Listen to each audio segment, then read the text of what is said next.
అందరికీ యేసుక్రీస్తు నామమున వందనాలు చెల్లిస్తూ ఉన్నాను. క్రీస్తునందు ప్రియులరా, క్రిస్మస్ దినాలలో మనం ఉన్నాం. ఆచారము కాదు కానీ ఆత్మీయత అనుభూతిని పొందడానికి పరిశుద్ధాత్మ దేవుడు మనకిచ్చిన గ్రంథము ద్వారా అనేక ఆత్మీయ సత్యాలు ధ్యానించటానికి, నేర్చుకోవడానికి కృప చూపుతూ నడిపిస్తున్న దేవునికి మనము వందనాలు చెల్లించవలసిన వారమై ఉన్నాం. కొంతమంది పెద్దవారు అంటారు, క్రిస్మస్ ఏంటి, బైబిల్లో ఎక్కడుంది, క్రిస్మస్ చేయకూడదు అని రకరకాల బోధలు అప్పుడప్పుడు అక్కడక్కడ వినబడతాయి. ప్రియులరా, నేను కూడా అంటాను, క్రీస్తు జననాన్ని ఆచారముగా ఏదో అలవాటు పద్ధతిగా ఆచరించటం తప్పు.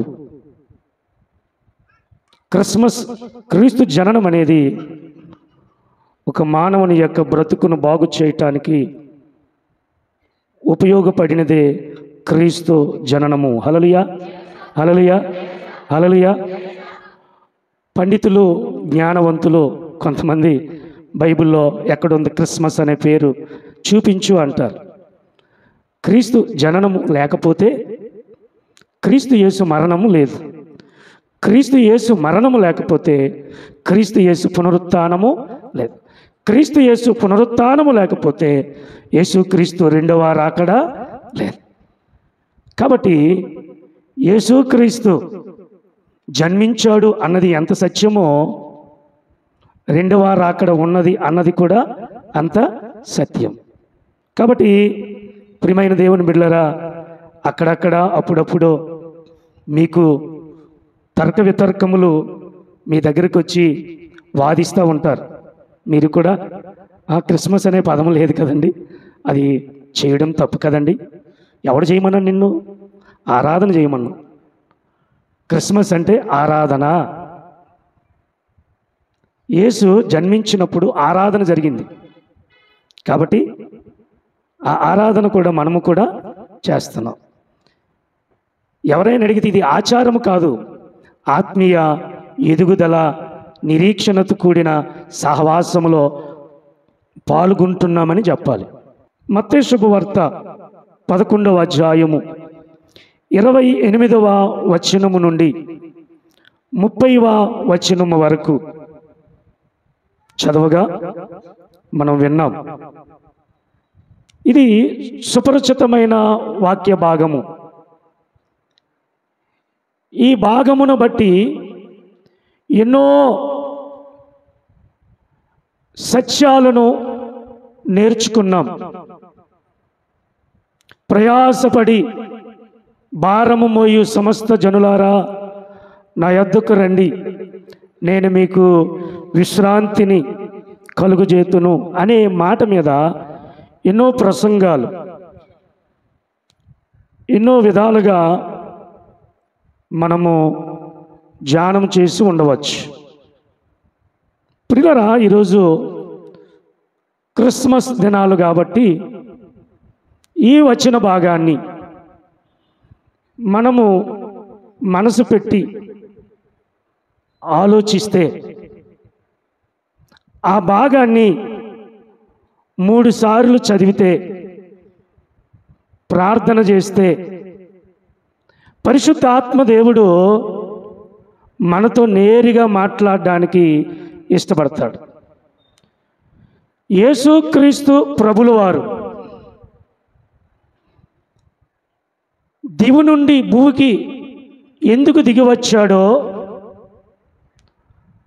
పరలోకము నుండి భూలోకానికి దేవుడు వాక్యమై ఉన్న దేవుడు, ఓంకారగా పిలువబడుతున్న దేవుడు ఆకారము కలిగి వాక్యము శరీరము దాల్చి మానవ స్వరూపిగా పరిశుద్ధురాలైన కన్యక గర్భములో రావడానికి గల ఉద్దేశము ఏమై ఉన్నదో ఈ వచనములో మనకి అర్థమవుతా ఉంది. ప్రియమైనటువంటి దేవుని బిడ్డలారా, యేసయ్య మానవుడిగా బాలుడుగా ఎందుకు ఈ లోకానికి వచ్చాడు అంటే, మానవుడు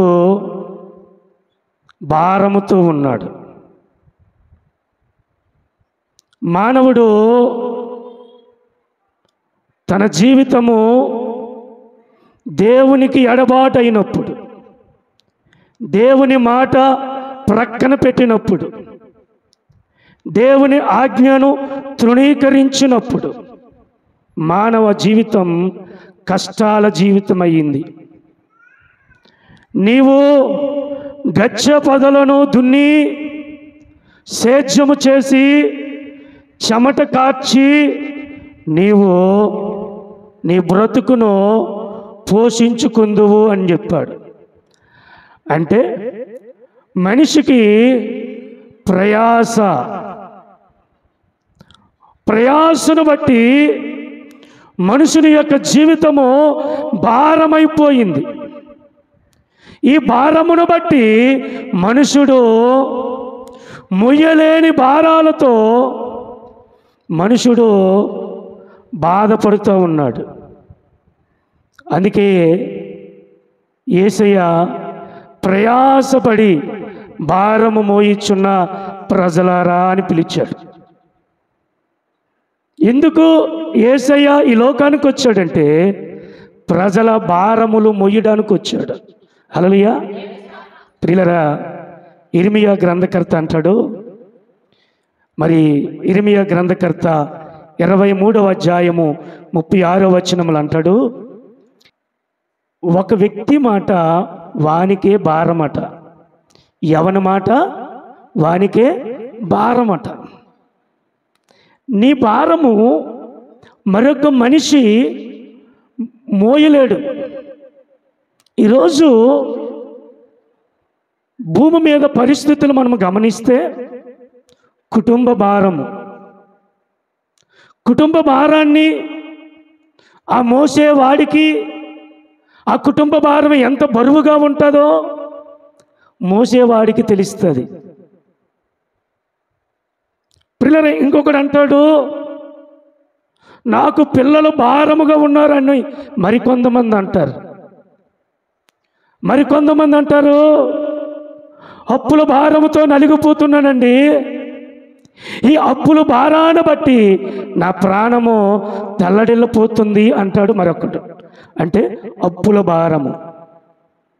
మరొక వ్యక్తి అంటాడు, నేను ఉన్నతమైన చదువులు చదివాను కానీ నాకు ఉద్యోగం రాలేదు, నిరుద్యోగ భారం. ఏ భారము?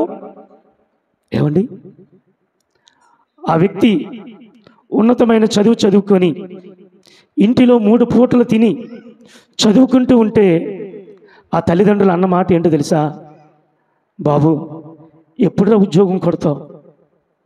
నీకు ఎప్పుడు ఉద్యోగం వస్తుంది? ఎప్పుడురా నీ వలన మేము ఆనందింపబడతాం? ఆ తల్లిదండ్రుల మాటకి ఆ చదువుకున్న పిల్లడు తల్లడిల్లిపోయి తినవలసిన ఆహారము తినకుండా మధ్యలోనే బయటికి వెళ్ళిపోయిన పరిస్థితి. అంటే నిరుద్యోగ భారము. అంత మాత్రమే కాదు ప్రియమైనటువంటి దేవుని బిడ్డలారా, మనుషుడు ఎన్నో భారాలతో తన ప్రాణము నలిగిపోతూ కృంగిపోతూ కృషించిపోతూ వేదన చెందుతూ దుర్భరమైన బ్రతకడానికి మనుషుడు కొట్టుమిట్టాడుతున్న పరిస్థితి. కాబట్టి యేసయ్య ఎందుకు వచ్చాడు అంటే నీ ప్రతి భారము ఆయన వీపు పైన మోసుకొని నీకు విడుదల పరచటానికి ఆయన ఈ లోకానికి వచ్చాడు. హల్లెలూయా. కాబట్టి నా ప్రియ దేవుని బిడ్డలారా, నా ప్రియ సంఘమా, నీవు జ్ఞాపకం చేసుకోవలసింది ఏమిటి అంటే ఆయన మీద నీ భారము వేయాలి. నువ్వు దిగులు పడద్దు, నీ భారాన్ని బట్టి నువ్వు చింతపడద్దు. నీ భారాన్ని మోసేవాడు ఒకడున్నాడు, ఆయనే నజరేయుడైన యేసు. హల్లెలూయా, హల్లెలూయా, హల్లెలూయా. కాబట్టి ప్రియమైనటువంటి దేవుని బిడ్డలారా, మనుషుడు రోగమనే భారంతో కుట్టిమిట్టాడుతూ ఉన్నాడు. నేను మొన్నను ఒక ఊరు వెళ్ళాను. ఆ ఊరు వెళ్ళినప్పుడు ఒక ఆమెను చూచాను, ప్రార్థించాను. ఏమండి, ఎలా ఉన్నారు, మీ పరిస్థితి ఎలా ఉంది అంటే ఆమె అన్న మాట ఏంటో తెలుసా? అయ్యా, నా బాధతో నేను భరించలేకపోతున్నానయ్యా, ఊపిరాడని పరిస్థితి అయ్యా, నా బ్రతుకు ఇలాగే అయిపోయిందేటయ్యా అని ఆ తల్లి బాధపడుతూ ఉంది. ప్రియులారా, గమనించండి, నీ ప్రతి భారము నజరేయుడైన యేసు మీద వేస్తే నీ భారాన్ని తేలిక చేసి ఆయన భుజముల మీద నీ భారము వేసి నిన్ను తేలికపరచటానికి ఇష్టపడుతూ ఉన్నాడు. అందుకే ఆయన ఈ లోకానికి వచ్చి ఏమని పిలుస్తూ ఉన్నాడంటే, ప్రయాసపడి భారము మోయుచున్న సమస్త జనులారా నా యొద్దకు రండి. మీరు నా యొద్దకు వస్తే మీరు మోసే భారము నా మీద వేసుకొని నేను మీకు తేలిక పరుస్తాను. క్రిస్మస్ అంటే నిర్వచనం ఏంటి తెలుసా? నీ భారము ఆయన మీద వేసుకొని నీ జీవితాన్ని సుఖవంతమైన బ్రతుకుగా మార్చడమే క్రిస్మస్. హల్లెలూయా. ఏ భారముతో నువ్వు నలిగిపోతున్నావో, ఏ భారముతో నువ్వు తట్టుకోలేకపోతున్నావో, ఈరోజు నా యేసయ్య నీతో చెప్పిన మాట ఏంటో తెలుసా? ఆయన మీద నీ భారము వేయాలి. చూడండి, కీర్తన 37వ 55వ కీర్తన 22వ చరణం చూడండి. నీ భారము యెహోవా మీద మోపము, ఆయనే నిన్ను ఆదుకొనును. హల్లెలూయా, హల్లెలూయా.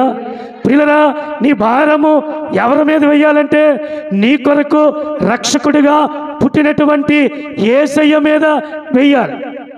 నీ కుటుంబ భారము కానీ, నీ అప్పుల భారము కానీ, నీ పిల్లల భారము కానీ, నీ రోగ భారము కానీ, నీ సమస్యల భారము కానీ, నీ ఇబ్బందుల భారము కానీ, ఏ భారమున్నా నీవు చేయవలసింది ఏంటో తెలుసా?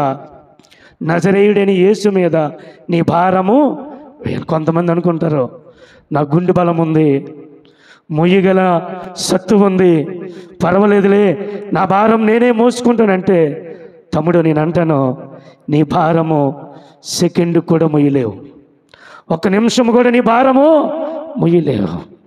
నీ భారం మోసేవాడు నజరేయుడైన యేసుక్రీస్తు. హల్లెలూయా. అతడు బాప్టిస్ట్కి ఒక పండిత కవి. ఆ రోజుల్లో ఏబి మాసిలమ్మన్ గారు ఒక ప్రాంతానికి వస్తే తండోలుగా ప్రజలు వెళ్ళేవారు, ఇల్లులు మరిచిపోయేవారు. అటువంటి ప్రజ్ఞాశాలి కలిగిన సేవకుడు. కొన్ని సందర్భంలో ఆయన కష్టం వచ్చింది. కష్టం వచ్చినప్పుడు తన భార్య చనిపోయింది. ఒక గొప్ప దైవజనుడు. అయితే రాత్రంతా వెతికాడంట, అపజయము వచ్చిందంట.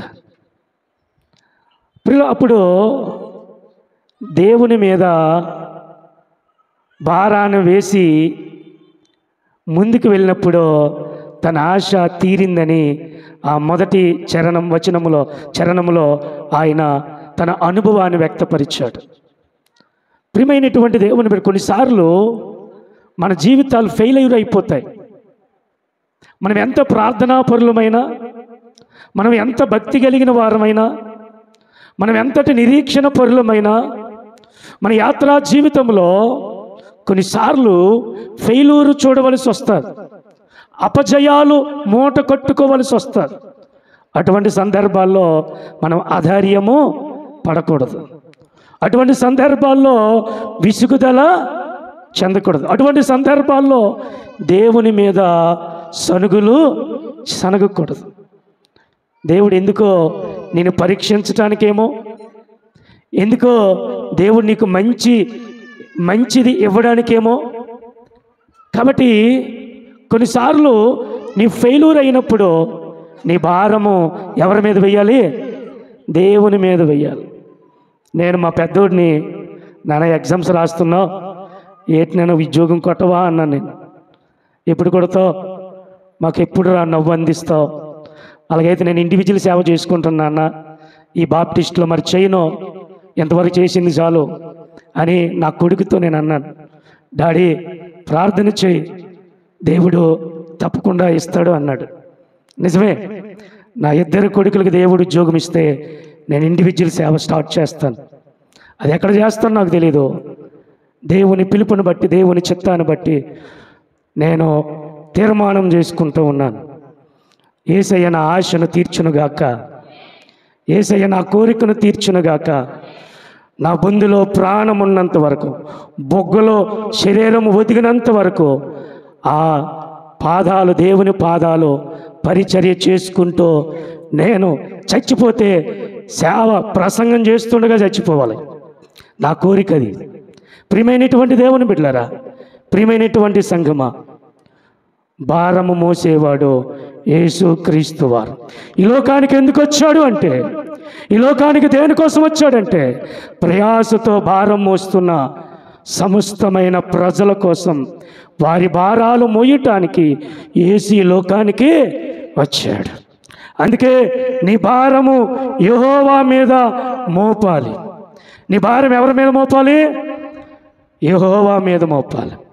నీ భారము యెహోవా మీద మోపితే ఆయన నీ భారాన్ని తీర్చగలవాడై ఉన్నాడు.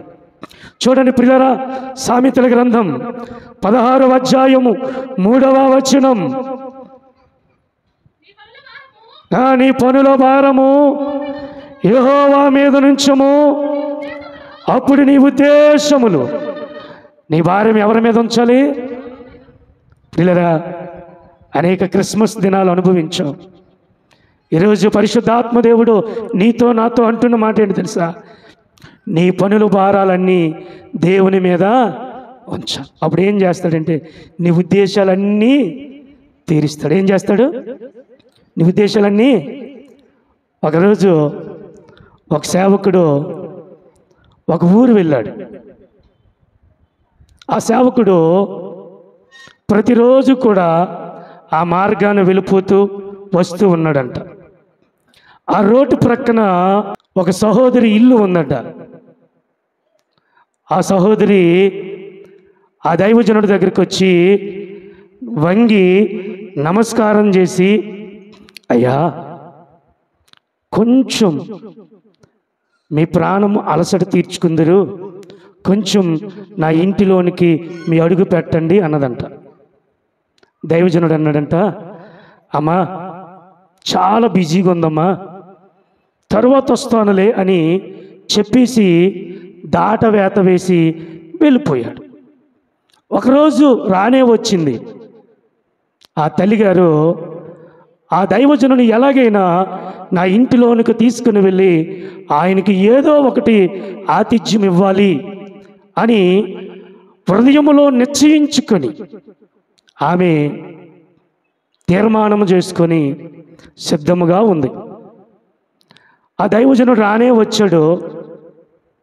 అయ్యా మా ఇంటికి రండి, ఒక్క 2 నిమిషాలు మీరు కూర్చుని కొంచెం నేను ఇచ్చినటువంటి అల్పాహారము తిని మరలా మీరు పరిచర్యకు వెళ్ళండి అని ఆ తల్లిగారు చెప్పారట. ఆ దైవజనుడు అన్నాడంట, అమ్మ పర్వాలేదులే తల్లి అంటే ఒప్పుకోలేదు, బలవంతం చేసింది. ఆమెకు తోచింది దైవజనుడికి పెట్టింది. దైవజనుడు ఆరగించి నీకు శుభము అని చెప్పి బ్లెస్సర్ చేసి మరలా వెళ్ళిపోయాడు. కొన్ని దినాలు అయిన తర్వాత ఆ దైవజనుడు మరలా అదే మార్గాన్ని వెళ్ళిపోతే ఆ దైవజనుడు చూచి తన భర్తను పిలిచి, ఇదిగో నా యజమానుడా, ఈ దైవజనుడు భక్తిగల దైవజనుడు. ఈ దైవజనుడు మన ఇంటిలో ఉంటే మనకు ఎనలేని సంతోషం కలుగుతుందని చెప్పి ఆ దైవజనుని కోసం ఒక మేడ కట్టి ఆ మేడలో ఆ దైవజనునికి కావలసిన వస్తువులు పెట్టి ఆమె ఆ మేడను ఆ దైవజనునికి ఇచ్చింది. ప్రతిరోజు ఆ మార్గాన్ని వెళ్ళిపోతూ వస్తూ ఉంటే దైవజనుడు మధ్యాహ్నము పూట ఆ మేడ గదిలోనికి వెళ్ళి తలుపు తీసుకొని మరి పరుండి తన ప్రాణ అలసట తీర్చుకొని అతగాడు తన దినచర్యను కొనసాగిస్తూ ఉన్నాడు. ఒకరోజు తన శిష్యుని పిలిచాడు. ఇంకేమైనా అవసరమా అని చెప్పాడు. అడిగాడు. అంటే డబ్బు కావాలా, ఆరోగ్యం కావాలా, ఏది కావాలి అని అడుగు అంటే ఆ శిష్యుడు అన్నాడు, అయ్యా ఈ తల్లికి అన్నీ ఉన్నాయి కానీ సంతానం లేదయ్యా అన్నాడు. ప్రియులరా, దైవజనుడు అన్నాడు, నీ గర్భములో మగబిడ్డ పుడతాడు, వచ్చేయాటని చెప్పాడు. దైవజనుడు వెళ్ళిపోయాడు. రానే వచ్చింది. దైవజనుడు చెప్పిన మాట ప్రకారము ఆ తల్లికి మగబిడ్డ పుట్టాడు. ఎందుకు ఈ మాట చెప్తున్నానంటే నీ పనుల భారము ఎవరి మీద వెయ్యాలి? హల్లెలూయా. మన ఇంటికి దైవజనుడు వస్తే ఏమేస్తారు? ఏమేస్తారు? మన ఇంటికి దైవజనుడు వస్తే ఏమేస్తారు? అందుకే కొంతమంది బతుకులు అలాగైపోతున్నాయి. కొంతమంది బతుకులు ఎందుకు అలాగైపోతున్నాయి తెలుసా? దైవజనుని కూడా ప్రేమించలేని, దైవజనుని గుర్తించలేని, దైవజనుని సత్కరించలేని వారు లోకములో ఉన్నారు. దైవజనుడు ఏం చేస్తాడో తిడతాడు. బంగారం అంటాడా, నువ్వు దేవుడు అంటాడా, అసలే నా నోటి ఆ మాటలో నువ్వు 5 పైసలు ఇచ్చినా ఇవ్వకపోయినా తిడతానే ఉంటాను. నా నోరంట ఆశీర్వదిస్తాను, కానీ మంచోళ్ళంటే మంచం ఎక్కుతారు, మేడి చెట్టు ఎక్కుతారు. అందుకే మంచోళ్ళు నా మనసులో అనుకుంటాను, బయటికి గద్దిస్తాను. నా ప్రియ దేవుని బిడ్డలారా, నీ దైవజనుణ్ణి నువ్వు ఎప్పుడైనా గుర్తించావా? దైవజనుడు ఎక్కడ పెద్దోడు అయిపోతాడేటో. ఒక అమ్మ అన్నదిలే, అయ్యగారు ఏమీ లేవండి. ఏమన్నది? దైవజనుడు వెళ్తేనే ఆ మాటలు వస్తాయి. ఇంకొకటి బంగారం అమ్మినోడు కానీ చీరలు అమ్మినోడు వస్తే ఎంత రేటు ఎంత అంటారు లేదా? మరి 3 గంటలు కొన్నిది లేదు కానీ ఆ సీర ఈ సీర ఆ సీర ఈ సీర మడత పెట్టి ఈ సీర చూస్తారు. దేవుని బిడ్డలారా, నీ పనుల భారము ఎవరి మీద వేయాలి? దేవుని మీద వేస్తే నీ ఉద్దేశములు సఫలము చేస్తాడు. కాబట్టి యేసుక్రీస్తు వారు నీ ఉద్దేశములను సఫలము చేయటానికి ఆయన నీ భారాన్ని మోసేవాడు. కాబట్టి ప్రియమైనటువంటి దేవుని బిడ్డలారా, ఆయన ఎందుకు ఈ లోకానికి వచ్చాడంటే భారమును మోయడానికి వచ్చాడు. అందుకే ప్రకటన గ్రంథం 2వ అధ్యాయము 24వ వచనము కీర్తనల గ్రంథకర్త అంటాడు, 22:8 అంటాడు. చూడండి ప్రియులరా, ప్రసాద్ ఎవరి మీద భారం మోపాలి? ఎవరి మీద? నీ కొడుకు బాగులేకపోతే ఎవరి మీద భారం వేయాలి? డాక్టర్ మీద వేయకూడదు. డాక్టర్ డబ్బులు లాగుతాడు. కొంతమంది ఆరోగ్యంగా ఉన్నా డాక్టర్ గారికి వెళ్తే లేని రోగాలు చెప్తాడు. అది కావాల్సిందేంటి? డబ్బులు. ఈ మధ్యన ఎక్కువ మంది పేషెంట్లు వెళ్ళకపోతే డాక్టర్ చేసింది ఏంటి తెలుసా? ఆ టెస్ట్ ఈ టెస్ట్ ఆ ఇంజెక్షన్ ఈ ఇంజెక్షన్ మొత్తం 5,000 అయిపించేస్తాడు. అప్పుడు 5,000 అయిపోయావా? అమ్మో 5,000 అయిపోయావా? అది దేవునికి ఇస్తావా? 5,000 ఎవరికి ఇస్తా? ఏసై ఎవరిని ఏ విధంగా ఎలాగ తీసుకోవాలి దేవునికి? తెలిసండి బాగా. కాబట్టి నీ భారము దేవుని మీద వేయి, అప్పుడు నీ భారాన్ని ఆయన తీరుస్తాడు. నీ భారము ఇంకొక మనుషుని మీద వేయకు, నీ భారము ఇంకొక వ్యక్తి మీద వేయకు. భారం మోయడానికి ఆయన వచ్చాడు. నీ ప్రతి పాప భారము, శాప భారము, నరక భారము ఆయన మోయడానికి ఇష్టపడుతూ ఉన్నాడు. కాబట్టి యేసుక్రీస్తు ప్రభుల వారు ఎందుకు వచ్చారంటే భారము మోయడానికి వచ్చాడు. ఆయన భారం మోసేవాడు. రెండవదిగా యేసుక్రీస్తు ఈ లోకానికి ఎందుకు వచ్చాడంటే నీ భారం మోసేవాడు మాత్రమే కాదు, నీ భారాన్ని భరించేవాడు. హల్లెలూయా. ఒకరిని మరొక వ్యక్తి కాలు నొప్పి వస్తే ఇక్కడి నుంచి అల్లక్కడి వరకు మోస్తారు, కానీ భరించడానికి ఇష్టపడతారా? ఆ బాధను భరించడానికి అంగీకరిస్తారా? అంగీకరించరు. కానీ యేసయ్య నీ ప్రతి భారాన్ని, మనిషి యొక్క ప్రతి భారాన్ని భరించడానికి ఈ లోకానికి వచ్చాడు. నా భారము, నీ భారము, నీ కుటుంబ భారం, నీ పిల్లల భారం, నా కుటుంబ భారం, నా పిల్లల భారం, లోక భారము, పాప భారము ఆయన భరించటానికి ఇష్టపడ్డాడు. కాబట్టి ప్రియమైన దేవుని బిడ్డలారా, మన భారం మోసేవాడు మాత్రమే కాదు, ఆయన భరించేవాడు. ఒక ఆమె అన్నది, ముసలుడు మంచం మీద ఉన్నాడు. ముసలుడు ఎక్కడున్నాడు? మంచం పట్టేశాడు. 1, 2 అన్నీ మంచం మీదే. ఆ అమ్మ అన్నది, పాస్టర్ గారు తీసుకెళ్ళిపోయేటట్టు ప్రార్థన చెయ్యండి అన్నది. ఏందమ్మా అన్నాను నేను. అయ్యా, 1 రోజా 2 రోజుల ఇతగాడి భారాన్ని నేను భరించలేకపోతూ అంటే చూడండి, మనుషుల యొక్క భారం మరొక మనుషుడు భరించలేడు. పిల్లలు బాగున్నప్పుడు డబ్బులల్లా తీసుకుంటారు, ముసలైపోయిన తర్వాత డబ్బులు రావు కదా, ఏం చేస్తారు? చచ్చిపోమని కోరుతారు. ఇటు ఆలకించు, ఇటు ఆలకించు. ముసలైపోయిన తర్వాత ఏం కోరుతారు? ఏసయ్యా తీసుకెళ్ళిపోవయ్యా, భరించలేకపోతున్నామయ్యా, వీడు ఎప్పుడు చచ్చిపోతాడో అని కేకలేసేవాళ్ళు లోకములో లేరా? కాబట్టి నీ ప్రతి భారమును భరించేవాడు నా యేసయ్య పుట్టాడు. ఎందుకు ఆయన పుట్టాడు అంటే నీ ప్రతి భారము భరించటానికి పుట్టాడు. అటువంటి గొప్ప దేవుడు మనకున్నాడు. కాబట్టి ప్రియమైన, అందుకే అంటాడు 90వ కీర్తనలో అంటాడు, ప్రియులరా చూడండి 9వ చరణము, నీ ఉగ్రతను భరించుచునే మా దినములన్నీ గడిపితే. ప్రియులరా, నిట్టూర్పులు విడిచినట్లు మా జీవిత కాలం అంతా గడుపుకుందుము. గమనించండి ప్రియమైనటువంటి దేవుని బిడ్డలారా, ఏ మనుషుడు మరి యొక్క మనుషుని యొక్క భారాన్ని భరించలేడు, అది సాధ్యము కాదు. ఒకే ఒక వ్యక్తి భరించగలడు, నజరేయుడైన యేసుక్రీస్తు. అందుకే ఆయన ఈ లోకానికి వచ్చాడు. ఒకరోజు యేసు ప్రభు వారికి సిలువ వేయడానికి అప్పగించారు. యెరూషలేము పురవీధులలో ఊరేగించుచు కొరడాలతో కొడుతూ తీసుకుని వెళ్తున్నారు. యేసయ్య ఉపవాసం ఉన్నాడు. స్వరూపమైనను సొగసైన లేనివాడుగా తూలిపోతూ ఉన్నాడు. తూలిపోతూ ఉంటే ఆ పండగను, పస్కాను ఆచరించటానికి ఒక నీగ్రో జాతి చెందినటువంటి కురూనుడైన సీమోను ఆ పస్కా పండగను చూడడానికి వచ్చాడు. యేసు ఎవరట, సిలువ వేస్తున్నారట, సిలువ మోస్తున్నాడంట అని ఆ వ్యక్తి యేసయ్యను చూడడానికి వచ్చాడంట. ప్రజలందరూ ఇరువైపులా నిలబడి ఏడుస్తూ చూస్తూ ఉన్నారు.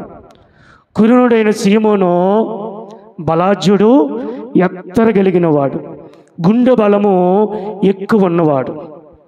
ప్రియులరా, యేసయ్య సిలువ మోయలేక పడిపోయాడు. ఈ సైనికులు కొరడాలతో కొడుతూ కాళ్ళతో తన్నుతున్నారు. ఆ సమయంలో రక్తము కారుతూ ఉంది, నోటులో నుంచి కూడా రక్తము కారుతూ ఉమ్ము కారుతూ ఉంది. అలసిపోయాడు, పూర్తిగా ఎండిపోయాడు. ప్రియులారా, చూడడానికి కూడా రూపము కనపట్ల. ఆ సమయంలో ఆ కురేనుడైన సీమోను మీద యేసయ్య మోసిన సిలువను పెట్టి మొయ్యమన్నాడు. ఒక మాట గమనించండి, 10 అడుగులు కురేనుడైన సీమోను ఆ సిలువను మొయ్యలేకపోయాడు, భరించలేకపోయాడు. అది ఏ సిలువ? సమస్త లోకములో ఉన్న ప్రజలు చేసిన పాపమనే సిలువ. ఏ మనుషుడు మొయ్యలేడు. ఒక్క నజరేయుడైన యేసయ్య మొయ్యగలిగి భరించాడు. ప్రియరా, యేసయ్య రక్తము ఆ కురేనుడైన సీమోను యొక్క శరీరమునకు తాకినప్పుడు, ఆ రక్తము తన లోపలికి వెళ్ళినప్పుడు ఆ కురేనుడైన సీమోను రక్షించబడ్డాడు. ఎందుకు ఈ మాట చెప్తున్నానంటే, ఎందుకు యేసయ్య లోకానికి వచ్చాడంటే నా భారాన్ని భరించటానికి వచ్చాడు. ఆయన భరించేవాడై ఉన్నాడు. యెషయా గ్రంథం 53వ అధ్యాయంలో ఒక మాట ఉంటుంది, మీరు చూచినట్లయితే ఇంటికి చదవండి. ఆయనకు స్వరూపమైనను సొగసైనను వ్యసనాక్రాంతుడిగా మార్చబడ్డాడు. గొర్రె పిల్ల మరియు బొచ్చు కత్తిరించి వాని ఎదుట గొర్రె పిల్ల మౌనముగా ఉన్నట్లు అతను నోరు తెరవకుండా మౌనమైపోయాడు. ఎందుకు తెలుసా? నిన్ను నన్ను రక్షించడానికి ఆయన భరించవలసి వచ్చింది. ఆయన మౌనమైపోయాడు. ఈరోజు నువ్వు సంబరం చేసుకుంటున్నావు, ఈరోజు కొత్త బట్టలు వేసుకుంటున్నావు, ఈరోజు హాయిని ఆనందాన్ని అనుభవిస్తున్నావంటే ఒకనాటి దినాన్న యేసయ్య యెరూషలేములో గొల్గొతా అనబడిన ప్రాంతములో సిలువ వేయబడినప్పుడు ఆయన రక్తము కార్చుట ద్వారా ఈరోజు నీకు నాకు ఇటు పరిశుద్ధత హొంద, ఇటువంటి ఆనందము ఆయన ద్వారా వచ్చింది. ఆయన భరిస్తేనే వచ్చింది, ఆయన మోస్తేనే వచ్చింది. కాబట్టి ఈరోజు క్రిస్మస్ను ఏమని నువ్వు ఆలోచిస్తున్నావు? ఆయన నీ కొరకు భరించడానికి వచ్చాడు. అవమానాలు భరించాడు, అపనిందలు భరించాడు, ఆయన ఉమ్ము వేసినప్పుడు భరించాడు, ఆయన అంగి తీసినప్పుడు భరించాడు, ఆయన ముఖం మీద ఉమ్ము వేసి పిడిగుత్తులు గుద్దినప్పుడు భరించాడు. ఎవరైనా నిన్ను ఒక మాట అంటే భరిస్తావా? ఎవరైనా నిన్ను అవమానం పరిస్తే భరిస్తావా? ఎవరైనా నీ మీద నిందలేస్తే భరిస్తావా? ఆ పరమాత్ముడు, ఆ దేవత్వము కలిగినటువంటి ఆ దేవుడు నా భారాన్ని భరించటానికి ఈ లోకానికి వచ్చాడు. క్రిస్మస్ అంటే నీవు అనుకున్నట్టు కాదు. ఆయన నీ భారాన్ని మోయటానికి వచ్చాడు, నీ బరువును భరించటానికి వచ్చాడు. హల్లెలూయా, హల్లెలూయా, హల్లెలూయా. కొన్నిసార్లు భర్త సరైన వాడు కాకపోతే భార్య అంటది, ఎంతకాలం నిన్ను భరించాలి? భార్య అంటది. కొన్నిసార్లు భర్త మంచోడైనప్పుడు భార్య మంచిది కానప్పుడు భర్త అన్నమాట ఏంటి తెలుసా? కట్టుకున్నందుకు ఎంతకాలం నేను భరించాలయ్యా అంటారు. కొన్నిసార్లు బిడ్డల పరిస్థితులు తారుమారైనప్పుడు ఆ తల్లి ఆ తండ్రి అన్న మాట తెలుసా? ఎంతవరకురా నిన్ను భరించాలి? నేను భరించలేకపోతున్నాను, నేను నిన్ను పోషించలేకపోతున్నాను, నీవు నాకు కుంపట్లా తయారయ్యావు అనే తల్లిదండ్రులు లేరా? కానీ నా యేసయ్య అలాగే ఎప్పుడు అన్నాడు. నువ్వు ఎటువంటి స్థితిలో ఉన్నా, నువ్వు ఎటువంటి పరిస్థితుల్లోకి ఉన్నా ఆయన నిన్ను భరించడానికి ఇష్టపడుతున్నాడు. అందుకే ఆయన పశువుల శాలను ఎన్నుకున్నాడు, అందుకే ఆయన పేద కుటుంబాన్ని ఎన్నుకున్నాడు. ప్రియమైన దేవుని బిడ్డలారా, నా ప్రియ సంఘమా, నీవు నేను గమనించాలి. యేసయ్య ఈ లోకానికి ఎందుకు వచ్చాడంటే బాగు చేయటానికి వచ్చాడు. ప్రియమైన దేవుని బిడ్డలారా, పంజాబ్ రాష్ట్రంలో సిక్కుల మధ్య ఒక వ్యక్తి పరిచర్య చేయటానికి వచ్చాడు. అతడు యవ్వన కాలంలో ప్రభు యొక్క పరిచర్య చేయటానికి వచ్చాడు. అతడి పేరు జాన్ హైడ్ అనే ఒక గొప్ప వ్యక్తి. పంజాబ్ యొక్క ప్రజల యొక్క రక్షణ కోసం ప్రార్థన చేశాడంట. అయితే అతడు ప్రార్థన చేస్తూ ఉండగా చనిపోయిన పరిస్థితి అప్పుడు అతన్ని డాక్టర్స్ కనుగొన్నారంట. గుండె ఎటువైపు ఉంటుంది చెప్పండి? గుండె ఎటువైపు ఉంటుంది? ఎడమవైపు ఉన్న గుండె అతగాడికి కుడివైపుకి వచ్చేసిందంట. అంటే ఆ సిక్కుల ప్రజల కోసం పంజాబీ రాష్ట్ర ప్రజల కోసం అతడంట ప్రార్థన చేసేవాడంట. భారము కలిగి అయ్యా ఈ ప్రజలను రక్షించని ఆ ప్రార్థన, ఆ ఒత్తిడికి ఎడమ ప్రక్కన్న గుండె కుడి ప్రక్కకు వచ్చేసిందంట. అంత గొప్ప దైవజనుడు. అయితే అతడు చనిపోయాడు. కానీ అతడు చనిపోయిన తర్వాత పంజాబ్ రాష్ట్రము దేవుని కృప చేత వెలిగించబడిందట. హల్లెలూయా. ప్రియమైన నా దేవుని బిడ్డ, కనీసం నీ కుటుంబము కోసమైనా, కనీసం నీ పిల్లల కోసమైనా భారముగా భరించి ప్రార్థన చేయడానికి ఇష్టపడు. రేపు చచ్చిపోతావేమో, గ్యారంటీ లేదు. కనీసం నీ పిల్లల రక్షణ, మారు మనసు కోసం ప్రార్థించే వ్యక్తిగా మారు. ఇది 3 నాళ్ళ ముచ్చట కోసం. నువ్వు ఏ పాన్పు మీద పడుకున్నా చివరికి గోతులోనికి వెళ్ళవలసిందే.